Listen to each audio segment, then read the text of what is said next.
Welcome back to Class 39. Today, we will explore some interesting and creative tools that will make your design workflow easier and more professional. We will learn Distort and Transform. First, create a shape, then go to Effect. From there, click on Distort and Transform and select Free Distort. Here, a window will open and your shape will be visible on it. It has 4 points, nodes. You can drag any of these points to adjust the shape according to your need. You can change the shape however you like, then click OK.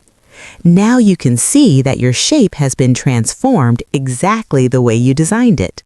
Now we will move to the next option, Pucker and Bloat. A window will open. If we move the cursor towards the pucker side, our shape will start shrinking inward. And if we move it towards the bloat side, the shape will start expanding outward. This way, a new design is created. You can also create different unique designs using the pucker option. Next option is Roughen. Click on it and a new window will open. In this panel, you can increase or decrease the effect intensity according to your design. Below, you will see 2 options, relative and absolute.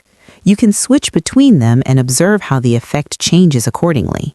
Further down, you can adjust the detail settings, increasing or decreasing them to refine the result based on your design needs.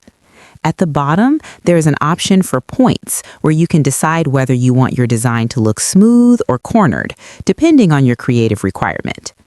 Friends, this is the end of part 1 of today's class. The next part will be coming soon.